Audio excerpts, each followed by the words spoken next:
Hey guys, tonight we journey to a quiet little town, the kind of place where nothing ever seems to happen. We're going to step into the lives of a young family who just bought their dream home, complete with a white picket fence and a sprawling backyard. But there's something else in that yard, something left behind by the previous owner. A dog chained to a post, who spends every waking moment barking at the base of a magnificent ancient oak tree. It's a sound that starts as a nuisance, then becomes an obsession, and finally, a terrifying clue.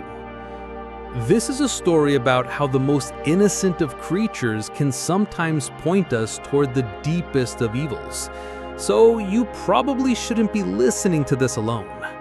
So, before you get comfortable, take a moment to like the video and subscribe, but only if you genuinely enjoy what I do here. Let me know where you're listening from and what time it is in your corner of the world. It's always fascinating to see how far these stories travel.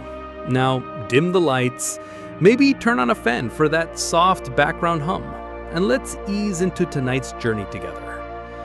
The ink is barely dry on the mortgage papers when the Miller family pulls their minivan into the driveway. For Tom and Sarah Miller, this house on the edge of Maple Creek isn't just wood and nails, it's a promise of a safer, quieter life for their 7-year-old daughter, Lily.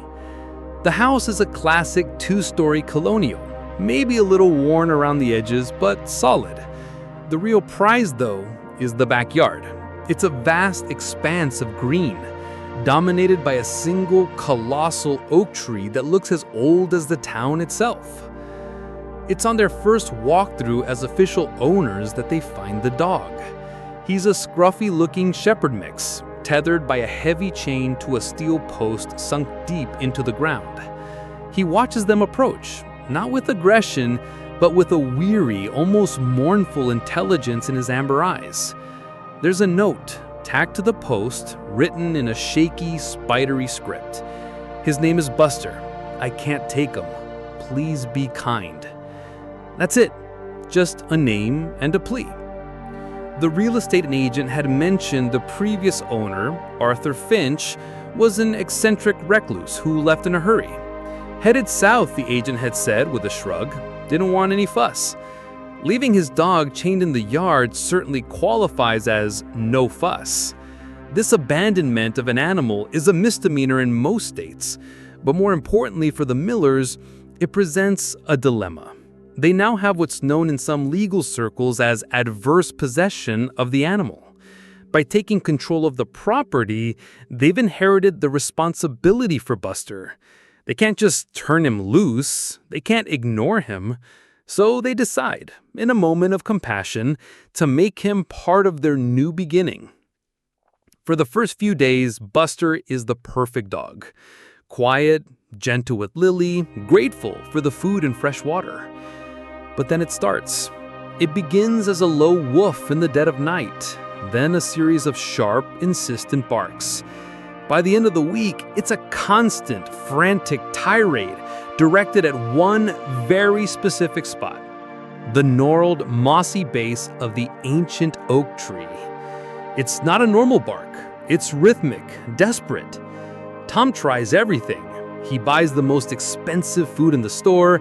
He brings home squeaky toys, rubber bones, a brand new bed. He even moves the stake and chain to the other side of the yard. But Buster is relentless. He strains against the chain, his paws churning the grass into mud, his eyes fixed on the tree roots. He doesn't want a toy. He wants to get to that tree. Here's the first odd detail that starts to gnaw at Sarah. She notices that Buster's barking fits are most intense when the wind blows from the west, rustling the leaves of the oak and carrying some imperceptible scent directly to him. It's as if the tree is whispering a secret to the dog, and the dog is trying with all its might to tell them what it's saying. This situation raises an interesting and often debated legal question. Can an animal's behavior constitute grounds for a search? Experts still argue whether the persistent actions of an animal can be interpreted as a form of non-human testimony. While a dog's bark can't be cross-examined in court, a growing number of precedents show that law enforcement can use animal alerts, usually from trained canine units, as a component of establishing probable cause. But this isn't a trained dog. This is just Buster, a sad, abandoned mutt. His alert is a nuisance, not evidence. At least, not yet. 2 weeks turn into 3. The lack of sleep starts to fray their nerves. The promise of a quiet life is being shattered by the constant, maddening bark, bark, bark. Tom, a pragmatist, is convinced it's a squirrel or a raccoon living in the tree. He lays traps. He sprays repellent. Nothing works. The barking continues, a soundtrack to their fading dream. One evening, as Sarah watches Buster through the kitchen window, another piece of the puzzle clicks into place. A detail from the final walkthrough. The real estate agent had been trying to explain away a few strange things Finch had left behind. In the master bedroom, there were faint scratch marks on the floorboards under the window, the one that looked directly out at the oak tree. The agent had laughed it off, probably just moving furniture, she had said. But now she pictures the old man, Arthur Finch, standing at that same window, staring at the same tree that now holds Buster in its thrall. The image sends a chill down her spine that has nothing to do with the evening air. The dog isn't just barking at a tree. He's guarding it, or guarding them from it. The peaceful oak no longer seems majestic. It seems menacing. A silent keeper of a secret that's driving a desperate animal mad. The decision is made on a Tuesday night, or rather, early Wednesday morning. It's 3:14 a.m. The rhythmic pounding of Buster's barks has become a form of water torture. Tom is sitting at the kitchen table, staring into a cold cup of coffee, his face a mask of exhaustion. Sarah is upstairs, trying in vain to soothe Lily, who has started having nightmares about a barking monster. The dream house has become a prison of sound. "That's it," Tom says to the empty kitchen. "I'm calling it in." It feels like a defeat, calling the police on your own dog. But it's not their dog, not really. It's Arthur Finch's dog, Arthur Finch's tree, Arthur Finch's secret. When Sarah comes downstairs, her eyes red-rimmed, she doesn't argue, she just nods. The quiet life they promised themselves has to start somewhere, even if it starts with a noise complaint filed against their own property. The dispatcher on the other end of the line sounds about as tired as Tom feels. A dog barking? In a town full of dogs? But Tom is insistent, his voice tight with desperation. He explains they're new in town, that the dog was left behind, that it's been 2 weeks of non-stop, obsessive barking at a single spot. There's a long sigh, the sound of a keyboard clacking, and a promise to send a patrol car when one is free. An hour later, as the first hint of dawn streaks the sky in shades of bruised purple, a cruiser rolls quietly up to the curb. Out steps Officer Dave Haskins. Haskins is a man who has been policing Maple Creek for 30 years. He's 2 months from retirement, and his face wears the permanent, weary expression of a man who has seen every stupid, sad, and strange thing a small town can offer. A barking dog complaint is for him the very definition of bottom-of-the-barrel police work. He's already thinking about his first coffee of the day. Tom meets him on the porch, feeling absurdly self-conscious. "Sorry to bother you, officer. It's not normal." Haskins gives a non-committal grunt and follows Tom through the house into the backyard. And there's Buster, a furry, frantic silhouette against the dawn, straining at his chain, voice raw, eyes locked at the oak tree. The sound is even more grating in person. Haskins pinches the bridge of his nose. "That's one persistent animal," he states, the observation laced with profound disinterest. Sarah joins them, pulling her robe tight. She points. "It's just that spot, right there. He doesn't care about anything else." Haskins walks the perimeter of the dog's chain, his boots sinking slightly into the dew-soaked grass. This is where he's supposed to give the standard advice. Call animal control. Try a different chain. Maybe a muzzle. It's a civil matter, really. But then something happens. It's the first little twist of the knife in what should be a routine call. As Haskins approaches the base of the tree, Buster stops barking. Abruptly. The sudden, shocking silence is more jarring than the noise it replaced. The dog sits, lets out a low whine, and just watches the officer. It's as if he's thinking, "Finally, the guy in charge is here. My work is done." This is the unusual detail that snags Haskins' professional curiosity. In his experience, dogs bark more at strangers, especially uniformed ones. They don't just turn it off like a switch. He crouches down, his knees cracking a protest, and studies the ground. Tom, ever the pragmatist, steps forward. "It's probably a family of raccoons, officer. I feel foolish for calling you out here." Haskins holds up a hand, not taking his eyes off the dirt. "Maybe," he says, his voice a low rumble, "but the ground here, it's soft." He presses his palm against the earth near the roots. It gives away too easily, like a poorly packed garden bed. The grass is thin and patchy, unlike the surrounding lawn. This observation falls under a principle that gives officers a bit of leeway: the plain field doctrine, an offshoot of plain view. He is legally on the property to investigate the noise, and anything his senses detect during that lawful investigation is fair game. He doesn't need a warrant to notice the ground feels wrong. But it still creates a gray area. Experts still debate how far an officer can take such an initial observation. Can he poke it with a stick? Can he scrape away the topsoil? Acting on a hunch derived from soft dirt and a dog's strange behavior could be challenged in court as an unreasonable search. If he finds anything, a defense attorney could argue that the evidence is fruit of the poisonous tree, meaning it was obtained illegally and is therefore inadmissible. The irony is not lost. Haskins is aware of this. He stands up, brushing the dirt from his hands. "Look, folks, I can't just start digging up your yard based on a dog's opinion and some soft soil. I don't have probable cause." He looks from the dog to the tree to the exhausted faces of the Millers.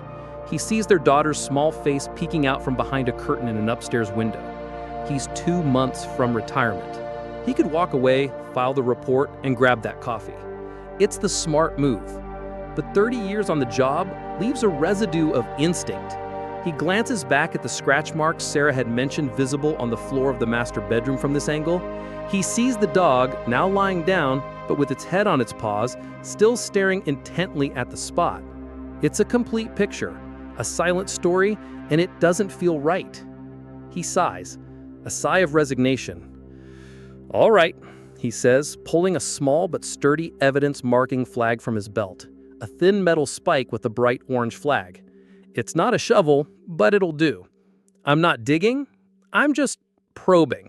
He pushes the metal spike into the softest part of the ground. It sinks in with almost no resistance, going down a good 6 inches before it hits something with a dull, muffled thump. Not a rock, not a root. It was a soft, yielding thump. He pulls the spike out. Clinging to the tip is a single grimy fiber, a strand of coarse, brown material that looks a lot like burlap. It smells faintly of rot and damp earth. The coffee is forgotten. This is no longer a nuisance call. The sight of that single, muddy fiber on the end of Officer Haskins' spike changes the entire atmosphere in the backyard. The pre-dawn chill suddenly feels colder, more sinister. The silence that Buster maintains is no longer peaceful. It's heavy with anticipation. Haskins looks at the fiber, then at Tom and Sarah. He doesn't need to say a word. The look in his eyes conveys the shift from a routine call to something else entirely. "I need you both to go inside," he says, his voice now stripped of its earlier weariness, replaced by a firm, official tone. "Don't touch anything. Just wait in the living room." As the Millers retreat, casting one last nervous glance at the scene, Haskins pulls out his radio. His call is different this time. He requests a supervisor and a detective. He doesn't say he's found the body, because he hasn't. He doesn't say he suspects a crime. He uses careful, deliberate language. I have an unusual situation here at the Miller residence on Oakwood Lane. I've discovered what appears to be a disturbed patch of ground containing foreign material. The circumstances are suspicious. That word, suspicious, is the key. It's the official trigger. Within 20 minutes, the quiet suburban street is transformed. A supervisor's car arrives, followed by an unmarked sedan carrying Detective Miles Corbin. Corbin is Officer Haskins' polar opposite. Young, sharp, ambitious, with a reputation for being meticulous to a fault. He steps into the backyard and takes in the scene with a quick, sweeping gaze. The old oak, the dog still watching silently, the small orange flag marking the spot, and the veteran patrolman standing beside it like a sentinel. Corbin listens intently as Haskins recounts the story, from the noise complaint to the dog's sudden silence to the soft ground. He respects Haskins' instincts. In law enforcement, there's an unspoken understanding that sometimes a case breaks not on hard evidence, but on a gut feeling that something is profoundly out of place. This whole scene reeks of it. Now, with the detective on site, the legal calculus changes. This is where a real criminal event from history serves as a precedent. Think of the case of California versus Greenwood, where the Supreme Court ruled that police don't need a warrant to search trash left on the curb, because the owner has relinquished their expectation of privacy. While not a perfect parallel, Corbin applies a similar logic. The Millers, as the new homeowners, have given consent for the police to be on their property. They have a vested interest in resolving the situation. Corbin gets their formal verbal consent to conduct a limited exploratory excavation. No warrant is needed. He has the homeowner's permission, which is a powerful tool. With the legality settled, the work begins, but not with a backhoe or heavy shovels. Corbin is too precise for that. He calls in a forensic archaeology team, a small unit usually reserved for historical sites or mass disaster victim recovery. It's an unusual choice for a potential single victim burial, but Corbin wants this done right. No evidence contaminated, no detail missed.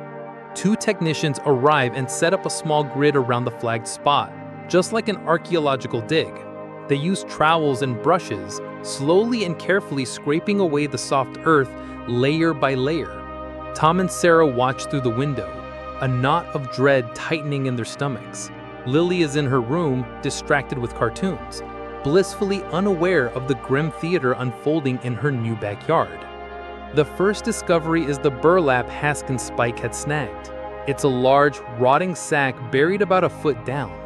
As they gently brush the dirt away, the shape beneath it becomes horribly clear. It's not the shape of a person. It's too small, too jumbled. For a moment, there's a flicker of relief. Maybe it's just the beloved pet that Arthur Finch buried, a sad but not sinister explanation. But then one of the technicians uncovers something else, nestled just beside the sack. It's a small, flat object caked in mud. She carefully lifts it out, her gloved fingers working with surgical precision. She uses a soft brush, and as the dirt falls away, a glint of silver appears. Corbin steps forward, his breath misting in the cool morning air. It's a locket, heart-shaped, tarnished by its time in the earth, but unmistakably a piece of jewelry. Here we encounter another strange and poignant detail. The technician gently pries it open. Inside, miraculously preserved from the moisture, are 2 tiny photographs. On one side, a smiling young woman with dark, vibrant hair. On the other, a picture of a golden retriever puppy. Corbin feels a jolt of recognition. He's seen that face before. Not in person, but on a faded flyer tacked to the bulletin board back at the station. He pulls out his phone and makes a call. "Carla," he says to the records clerk, "pull the cold case file for Jessica Hayes. Vanished 5 years ago. Yeah, the one with the golden retriever. Check the evidence manifest. I want to know if she was wearing any jewelry when she disappeared." There's a pause. The only sound is the rustle of leaves in that ancient oak. Then the clerk's voice comes back over the phone. crackling with static and significance. Got it, Detective. Jessica Hayes. Last seen wearing a white blouse, jeans, and a silver heart-shaped locket. Her family said it never came off. The discovery of the locket officially changes everything. It's no longer a suspicious patch of ground. It's a crime scene. The cold case of Jessica Hayes, a 24-year-old woman who went for a walk with her dog one afternoon and never came home, is now scorching hot. Her disappearance had been a lingering ghost in Maple Creek, a cautionary tale parents told their children. There were massive searches, countless interviews, but no leads, no body, no evidence. The case slowly faded, leaving behind only a grieving family and the file gathering dust, until a dog named Buster decided to start barking.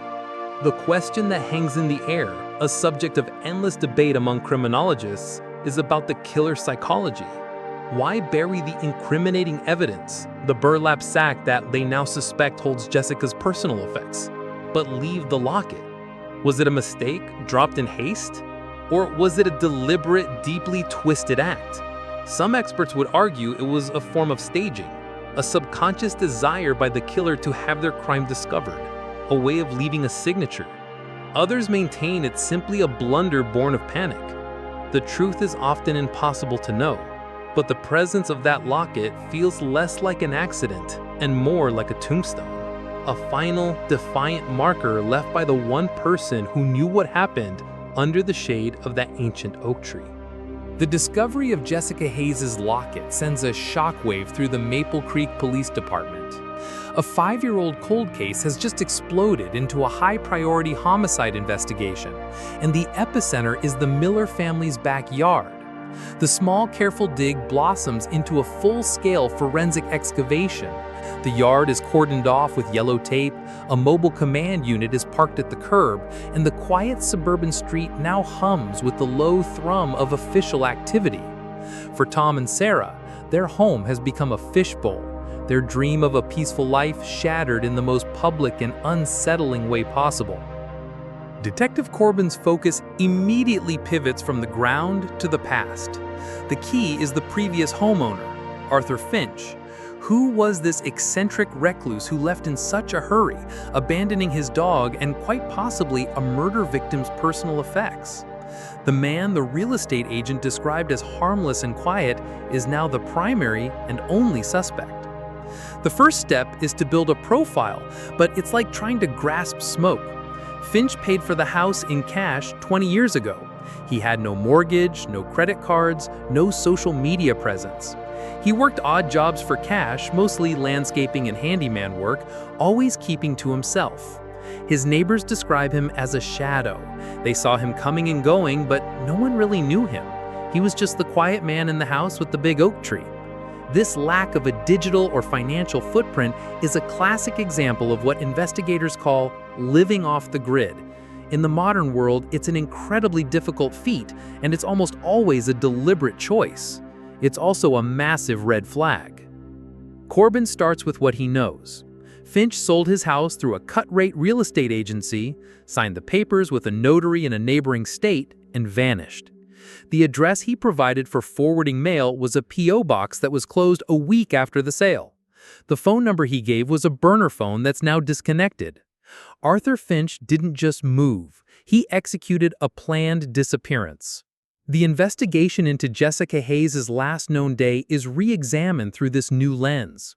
She was last seen walking her golden retriever, Sunny, on a trail that runs along the edge of Maple Creek, a trail that happens to pass less than a quarter-mile behind Finch's property. For 5 years, everyone assumed she was the victim of a random abduction, someone who was in the wrong place at the wrong time. Now a more sinister possibility emerges. Was she targeted? The team digs into Finch's work history. They discover he did some landscaping work for Jessica's parents a few months before she disappeared. A minor, almost forgotten detail, but it places him in her orbit. He would have seen her, known her routine, perhaps even spoken to her. The connection is tenuous, but it's there. While one team chases the ghost of Arthur Finch, another conducts a painstaking search of the house itself. The Millers are put up in a hotel, their lives on indefinite hold. Every inch of the colonial home is scrutinized. Luminol is sprayed in every room, searching for the telltale glow of cleaned-up blood. The house is clean, almost too clean. Finch was clearly a meticulous housekeeper. But it's in the master bedroom, the one with the view of the oak tree, that they find the second significant clue. One of the forensic techs, running her fingers along the baseboards, notices that one section of the old hardwood floor doesn't quite sit flush. It's a minute imperfection, the kind you would never notice unless you were looking for it.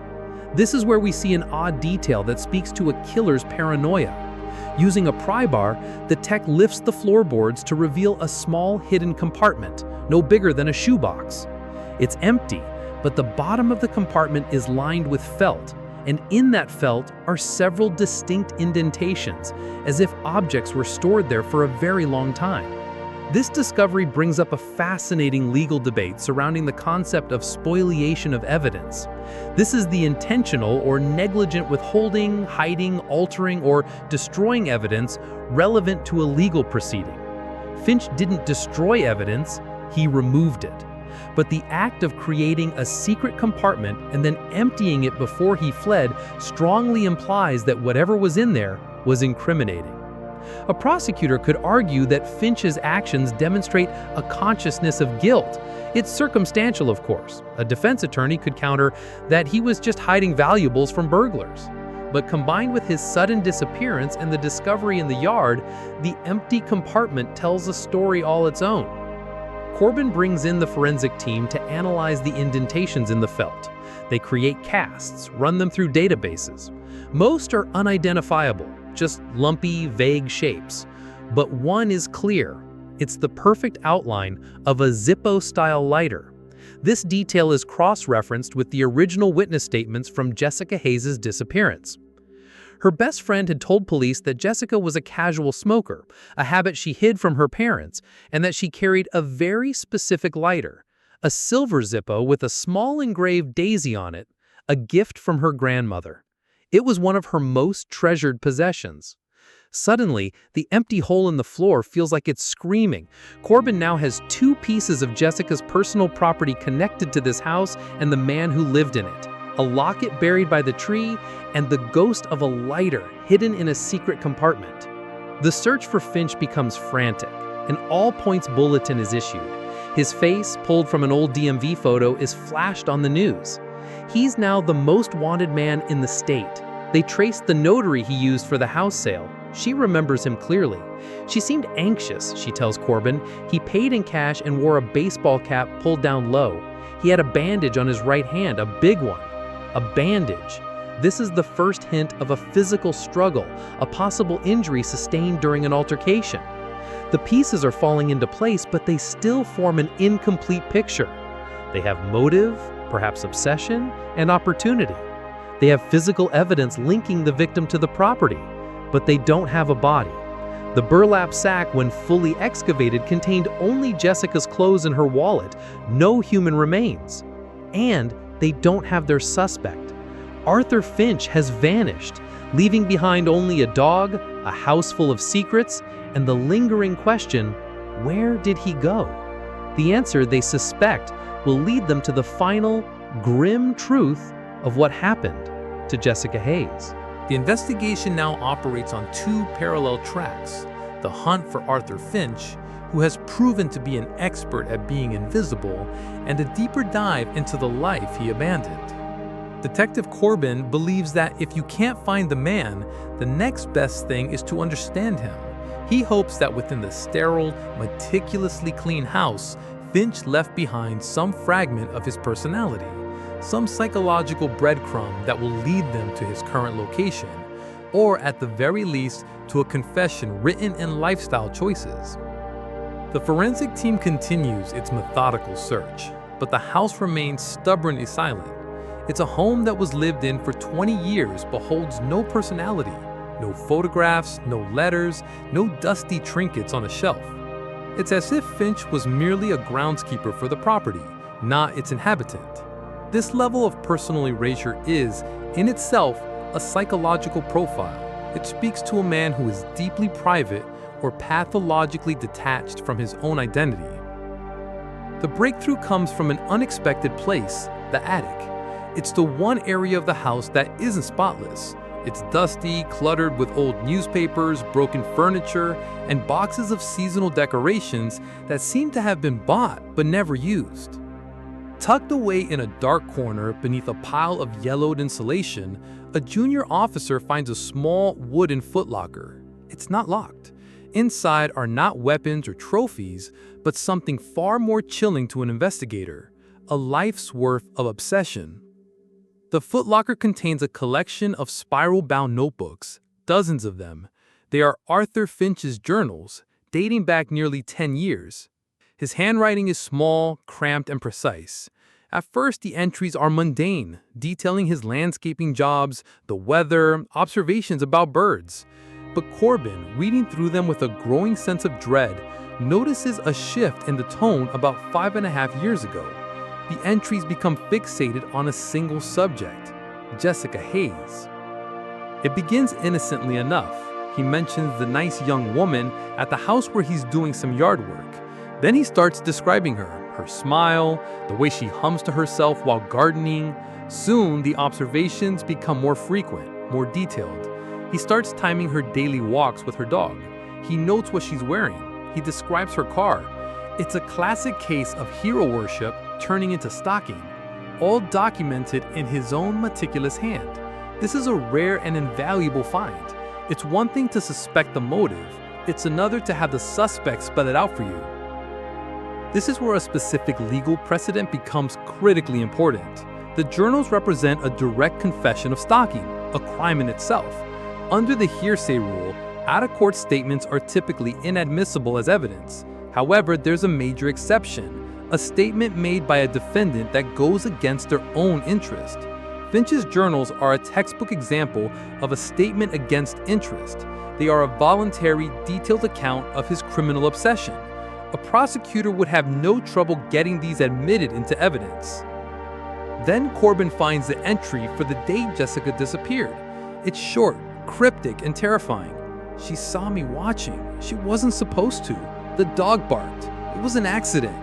The silence is better now." It's a confession, but a frustratingly ambiguous one. An accident? What kind of accident? And what does he mean by "the silence is better now"? The silence of the dog or the silence of Jessica? Here, the investigation hits a wall, and it's a high one. Despite the mountain of circumstantial evidence, the locket, the outline of the lighter, the obsessive journals, the cryptic confession, they are missing the one thing they need for a murder conviction: a body. This leads to a hotly debated legal topic: the no-body murder case. Can you convict someone for murder without the victim's remains? The answer is yes, but it's exceptionally difficult. Historically, the legal principle of corpus delictus, literally the body of the crime, required prosecutors to produce the victim's body. However, modern courts have evolved. Famous cases like that of Lacey Peterson have shown that convictions can be secured if the circumstantial evidence is so overwhelming that it leaves no other logical conclusion. But Finch's case is different. He's gone. Without a suspect to interrogate, to break down, to confront with the evidence, all they have is a collection of damning clues that point to a ghost. The journals prove obsession, not murder. The buried items prove a connection, not a killing. The DA is clear. Without a body or a direct, unambiguous confession, the case against Arthur Finch, should they ever find him, is strong but not airtight. A skilled defense attorney could create reasonable doubt. They could argue that Jessica simply ran away and that Finch, in his obsession, collected a few of her lost items. It's a weak argument, but it might be enough. The odd detail that sticks with Corbin comes from the last few journal entries, written in the days leading up to Finch's flight. The tone changes from obsession to something else: fear. He writes about the oak tree. It knows, he writes on one page, "It's watching me. The roots are too shallow." On another page, he writes, "The branches reach for the sky, but the secrets stay in the dark." It's the ramblings of a guilty conscience, perhaps a mind beginning to fracture under the strain. But it's his final entry, written the day he sold the house, that catches Corbin's eye. It's just 4 words. He will stand guard. He initially assumes he refers to the dog, Buster. Finch left the dog behind to guard the secret, to keep people away from the tree. It makes a sort of twisted sense, but the phrasing feels off. Stand guard, not bark guard. It's a small thing, but in an investigation this detailed, small things matter. He looks at the journals, at the pictures of the crime scene, at the photo of the towering oak tree. The answer isn't in the ground. The journals are telling him that. Finch was terrified of the tree, of its shallow roots, but he was also fixated on its branches.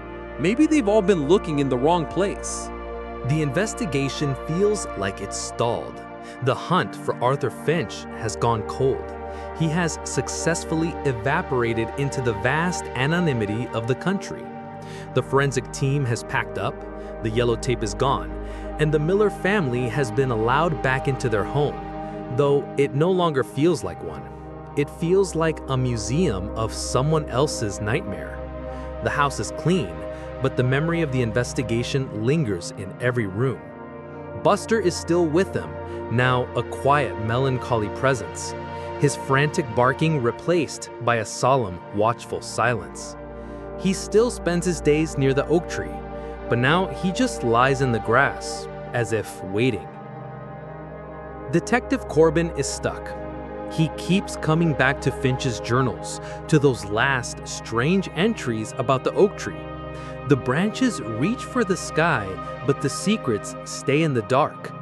And that final cryptic line, he will stand guard. Corbin is convinced it's the key, the one piece of the puzzle he's staring at but not truly seeing.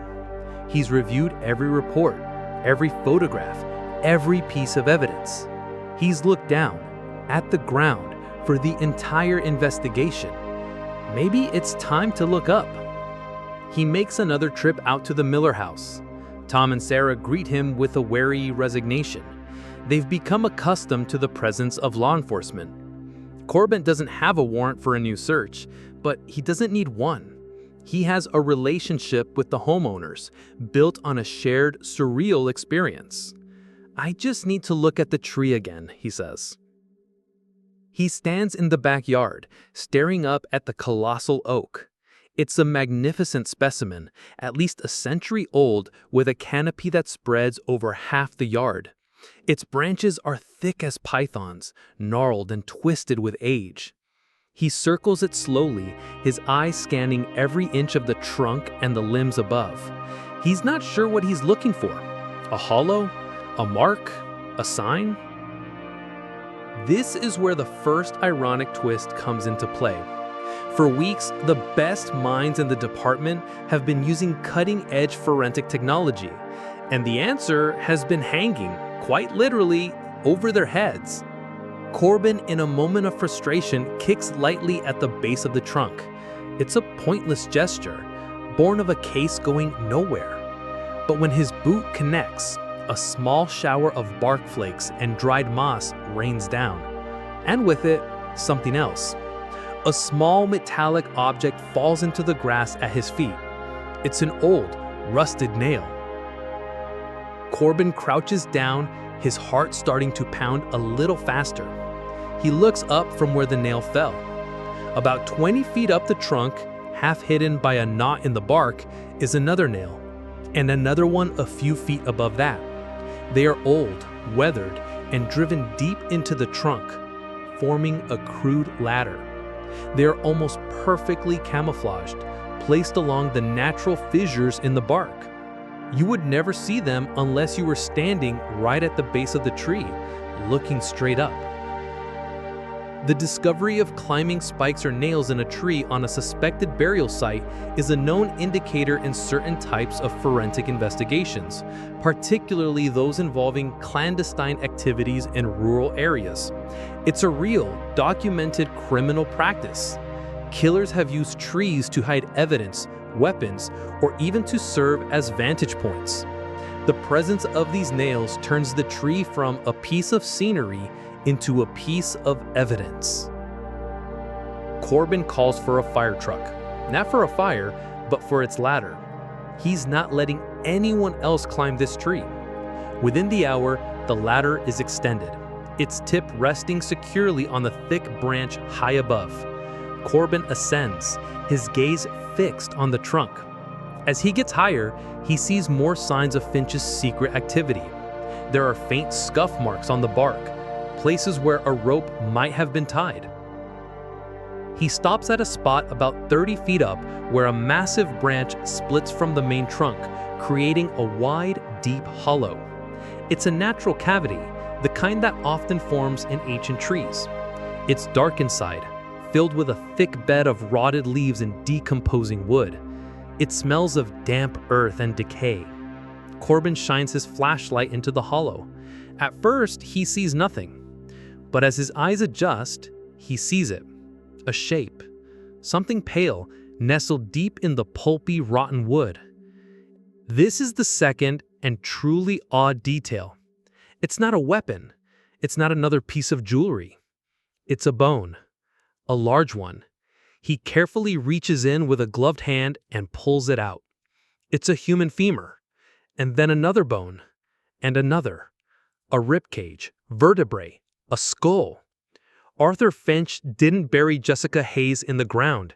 He had dismembered the body and hidden the remains, piece by piece, inside the hollow of the very tree that defined his property. The legal debate this discovery resolves is immense. The no-body problem is solved. They now have their corpus delicti. But the method raises a new question that experts would argue over. Why go to such elaborate, gruesome lengths? Burying a body is one thing, but dismantling it and hoisting it piece by piece 30 feet up a tree into a hollow? It's a level of effort and morbid creativity that speaks to a deeply disturbed and methodical mind. It wasn't a crime of passion. It was a calculated, patient disposal of evidence. He used a tree as a natural coffin, feeding the evidence of his crime back to nature, hoping it would be consumed and forgotten. The phrase, "the branches reach for the sky, but the secrets stay in the dark," suddenly makes perfect, horrifying sense. And then comes the final, chilling twist. As the last of the bones are carefully removed and bagged for forensic analysis, Corbin shines his light one last time into the now empty hollow. Tucked into the very back, almost fused with the rotted wood, is one more object. It's a small, tarnished silver Zippo lighter with a faint, almost invisible engraving of a daisy on its side. Finch hadn't just hidden the body, he had buried her in a makeshift tomb and left her most treasured possession with her, a final secret act of possession. The empty space in the floorboards of his bedroom wasn't about hiding the lighter from the police. It was about moving it to its final, grotesque resting place. The picture is now complete. The discovery of Jessica Hayes' remains within the ancient oak tree provides the definitive evidence the investigation needed. The bones, along with the silver lighter, create an unassailable link between the victim, the property, and its former owner, Arthur Finch. The county medical examiner confirms the identity through dental records and finds evidence of trauma consistent with Finch's cryptic journal entry about an accident. The case is, for all intents and purposes, closed. All that remains is to find Finch and hold him accountable. The story, now public, grips the nation. The killer in the tree becomes the headline, a macabre tale of obsession and cunning. The photograph of the majestic oak, now cordoned off as part of a distributed crime scene, is on every news channel. The manhunt for Arthur Finch intensifies, his face a constant presence on television screens and highway billboards. The quiet, invisible man is now infamous. With the recovery of the body, the legal process can officially begin. A grand jury is convened. This is a real legal proceeding where a prosecutor presents evidence to a group of citizens to determine if there is enough probable cause to issue a formal indictment or a charge of a crime. Detective Corbin presents his case: the locket, the journals, the hidden compartment, the climbing nails, and finally, the remains and the lighter from the tree. It's an overwhelming avalanche of evidence. The grand jury indicts Arthur Finch for the kidnapping and murder of Jessica Hayes. A warrant for his arrest on these charges is issued nationwide, but it's a warrant for a ghost. Weeks turn into months, the national attention fades, replaced by new tragedies and new headlines. In Maple Creek, however, the story remains a raw, open wound. The Miller family, unable to live in the house now synonymous with the horrific crime, sells the property at a massive loss to a developer who plans to tear it down. Buster, the dog who started it all, is adopted by Officer Haskins, who has since retired. The two of them, the man who answered the call and the dog who made it, spend their days in quiet companionship.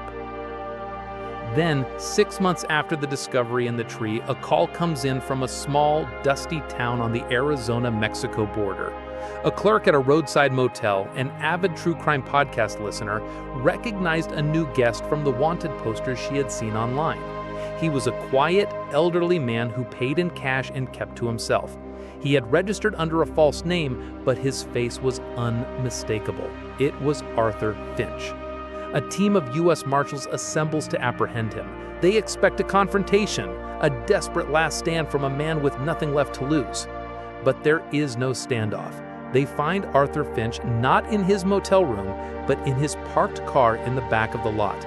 He had died in his sleep from a massive heart attack hours before they arrived. The quiet man had met a quiet end. This is where the final profound irony of the case settles in. Arthur Finch is dead. He will never face a jury, never be cross-examined, never be formally sentenced for his crime. This leads to a fascinating legal status known as abatement ab initio, which means from the beginning. In many jurisdictions, if a defendant dies while their case is still under appeal, their conviction is vacated as if it never happened. Since Finch died before he could even be tried, his legal guilt can never be officially recorded. He is posthumously declared the killer by law enforcement, but the court system is silenced. Justice is served, but it is not pronounced. The odd detail found in Finch's car provides a strange, pathetic postscript to his story. On the passenger seat next to him is a single framed photograph. It's not of Jessica Hayes. It's a picture of a shepherd mix dog, a dog that looks exactly like Buster. It's the only personal item he took with him. The man who was capable of such monstrous acts apparently felt a genuine connection to the animal he abandoned, the very creature that would ultimately lead to the discovery of his secret. He left his guard dog behind, and in doing so, ensured his own undoing. The last unresolved theory that experts still debate is Finch's ultimate motive. Was it a purely possessive obsession, a desire to own Jessica in death as he couldn't in life, or was there something more? Some criminologists point to the meticulous, ritualistic nature of the body's concealment and the placement of the lighter as evidence of a form of necropaternalism, a delusion where the killer believes they're protecting the victim by hiding them away from the world. Was Finch a monster, a psychopath, or a deeply delusional man whose twisted form of love manifested as a horrific crime? We will never know for sure. The final silence of Arthur Finch is the last word in the case. He is buried in an unmarked grave, a forgotten man. The house on Oakwood Lane is demolished, and the ancient oak tree, the silent witness and tomb, is carefully taken down. Jessica Hayes is finally laid to rest by her family, her name cleared of the uncertainty that shrouded her disappearance. Peace of a sort returns to Maple Creek, and it all began with a nuisance call about a chained dog barking at a tree, trying to tell a story only he could hear. And so our journey tonight comes to a close. The echoes of Buster's barks have faded, replaced by the quiet hum of a small town trying to heal. It's a stark reminder that the most terrible secrets can lie dormant just beneath the surface of our ordinary lives, hidden in plain sight, waiting for the right voice to call them out of the darkness. Stories like these show us that the line between a peaceful home and a crime scene can be as thin as a layer of topsoil, and that sometimes the most loyal and persistent among us don't even speak our language. They remind us to listen to the silences, to notice the things that seem out of place, and to trust the instincts that tell us something is not quite right. Thank you for spending this time with me tonight, for letting me guide you through this dark and winding tale. I hope it gave you something to ponder, a little chill to contemplate as you drift off. If you found value in our time together, a like, a comment, or sharing the video with someone who appreciates these kinds of stories would mean the world. There are countless other cases, other secrets, waiting to be unearthed, and I look forward to exploring them with you again very soon.